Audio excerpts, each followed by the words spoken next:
सनातन की अलख जगाकर महाकुंभ तो संपन्न हो गया, लेकिन जिस तरह 66 करोड़ 30 लाख लोगों ने संगम में डुबकी लगाई, वो पूरी दुनिया के लिए अभूतपूर्व घटना बन गई। 66.5 करोड़ लोग सनातन के एक सूत्र में बंधे आए, स्नान किया। मानव इतिहास में अब तक इतनी बड़ी तीर्थ यात्रा इससे पहले हुई ही नहीं। क्या ये हिंदू चेतना का जागृत होता स्वर है? क्या ये विश्व का सनातन काल है?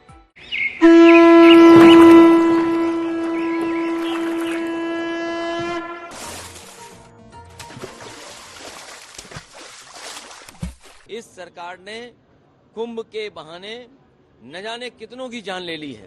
जनता जनार्दन ने एक सिरे से उन्हें खारिज करके प्रयागराज महाकुंभ में आकर के साबित किया कि नहीं, तुम्हारे दुष्प्रचार में अब नहीं आएंगे। सनातन का ध्वजा अब कभी झुकने वाली नहीं है। कांग्रेस परिवार की तरफ से अजय राय उपस्थित थे, गांधी परिवार की तरफ से अजय राय उपस्थित थे। हमने स्नान किया और हर हर गंगे हर हर महादेव हुआ।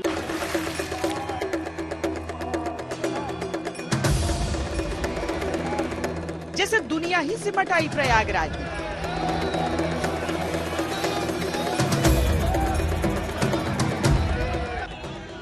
सितारे उतर आए महाकुंभ में।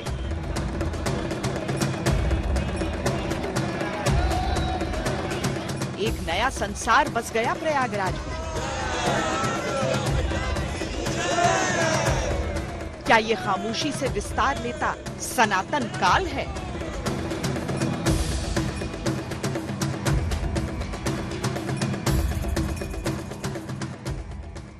बहुत अंदर से एक जैसा होता है ना, आत्मा को ऊर्जा प्रकट हो रही है। ऐसा नक्की नहीं था कि हम इधर आ पाएंगे, ऐसा ये तो कृपा होती है तो ही इधर आते हैं। हमने तो ऐसा सपना में भी नहीं सोचा था कि यहाँ आ जाएंगे, कोई हमें बुला के लाएगा। सभी लोगों पैसे देके भी किसी लोगों का वो मेल नहीं खाता है। हम तो भी आ गए। माता गंगा मैया का स्नान करके हमारा जीवन धन्य हो गया और मोदी जी को बहुत बहुत धन्यवाद देंगे। डुबकी लगा के बहुत अच्छा लगा, व्यवस्था यहाँ की बहुत अच्छी लगी।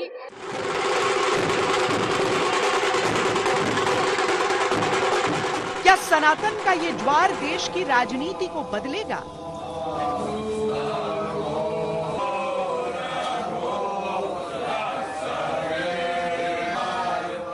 आने वाली सदियों तक 144 वर्ष के बाद हुआ ये महाकुंभ एकता के महाकुंभ के रूप से प्रेरणा देता रहेगा और देश की एकता को मजबूती देने का अमृत परोसता रहेगा। ये आस्था भारत की एकात्मता का प्रतीक है। मैं इस आस्था को नमन करता हूं। क्या ये राजनीतिक, सामाजिक और वैचारिक रूप से सनातन काल का विधिवत ऐलान है?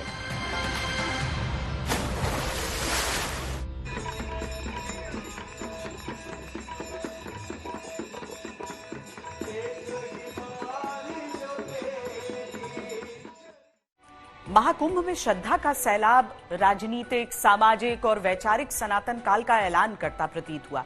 और केवल यहीं से संकेत नहीं निकल रहे। याद करिए अयोध्या में राम मंदिर के निर्माण के बाद से भक्तों का सैलाब। याद करिए हर वर्ष अयोध्या नगरी में दीपोत्सव के लिए लोगों की बढ़ती ललक। काशी विश्वनाथ हो या बद्री केदार, पिछले कुछ वर्षों में लोग खुलकर अपनी आस्था का प्रदर्शन कर रहे हैं। उत्तर प्रदेश के अंदर 5 स्पिरिचुअल टूरिज्म के कॉरिडोर उपलब्ध करवा दिए। प्रयागराज से मिर्जापुर और काशी का एक, प्रयागराज से अयोध्या और गोरखपुर का 2, प्रयागराज से लालापुर, राजापुर और चित्रकूट का 3, प्रयागराज से लखनऊ और नैमिषारण्य का 4 और प्रयागराज से बुंदेलखंड एक्सप्रेस होते हुए आगरा होते हुए मथुरा, वृंदावन और सुख तीर्थ का 5वां। ये 5 तीर्थों में पिछले 1.5 महीने से अधिक समय से लाखों की संख्या में श्रद्धालु है। और केवल स्थानीय नहीं है, देश का भी है, दुनिया का भी है।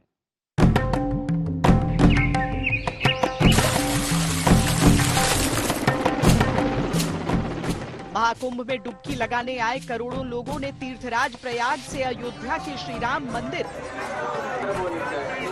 और काशी में बाबा विश्वनाथ मंदिर की ओर जिस तरह से रुख किया, उसने आस्था के अलग ही कीर्तिमान गढ़ दिए।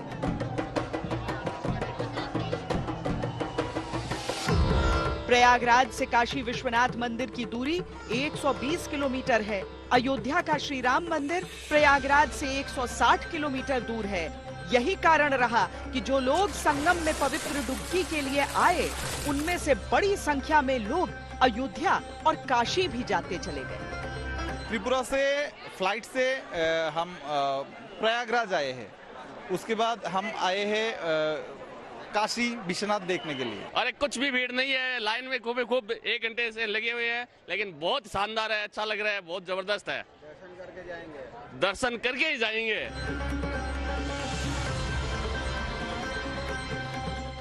नरेंद्र मोदी जी जब से देश के प्रधानमंत्री बने हैं, तो ये जो 10 साल का जो पीरियड है, ये सनातन के स्वर्णिम काल की तरह है। क्योंकि जो सनातन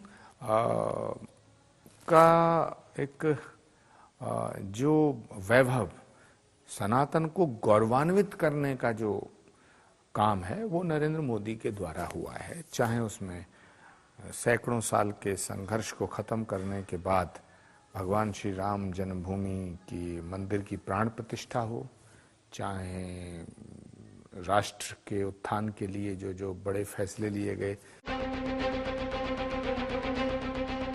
महाकुंभ में जैसे जैसे श्रद्धालुओं की संख्या बढ़ती गई, वैसे वैसे अयोध्या और काशी जैसे तीर्थ स्थलों में भी रिकॉर्ड संख्या में श्रद्धालु पहुंचने लगे।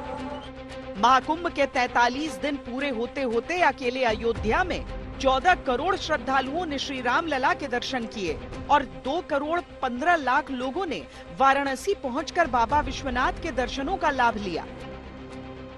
श्री कल्की धाम जहां भगवान का अवतार होगा, संभल में भगवान का अवतार होगा, ये पुराणों में लिखा हुआ था। संभल नाम उसमें मेंशन है, श्रीमद् भागवत में मेंशन है, लेकिन भगवान का अवतार जहां होगा, उस अवतार से पहले श्री कल्की धाम का शिलान्यास करना, तो ये अपने आप में इस महाकुंभ के आयोजन में पूरी दुनिया ने देखा कि 60-70 करोड़ लोग आकर के वहाँ महाकुंभ में रहे, स्नान किया, अमृतपान किया, साधना की, तपस्या की।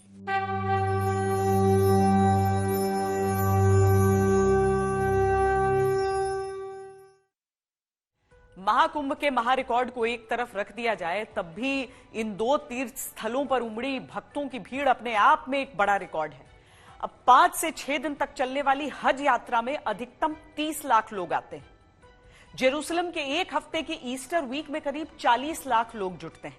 इराक के अर्बाइन धार्मिक आयोजन में करीब 2 करोड़ लोग शामिल होते हैं। अयोध्या के राम मंदिर में केवल 43 दिन में 14 करोड़ लोग पहुंचे। अब तक उत्तर प्रदेश में सबसे अधिक लोग ताजमहल जाया करते थे। पिछले साल जनवरी में भक्तों के लिए द्वार खुलने के बाद सितंबर तक ही राम मंदिर ने सबको पीछे छोड़ दिया। 13 करोड़ 55 लाख घरेलू पर्यटक अयोध्या पहुंच चुके थे। न्यू ईयर जैसे मौकों पर भी अयोध्या नगरी ने अप्रत्याशित भीड़ देखी। क्या आस्थावानों की उमड़ती भीड़ को सनातन काल का प्रमाण माना जा सकता है? वैसे भी जिस तरह देश के धार्मिक स्थलों का जीर्णोद्धार या नवीनीकरण हो रहा है, उसका प्रभाव भी श्रद्धालुओं पर पड़ रहा है। अयोध्या का राम मंदिर अभी भव्य रूप ले ही रहा है।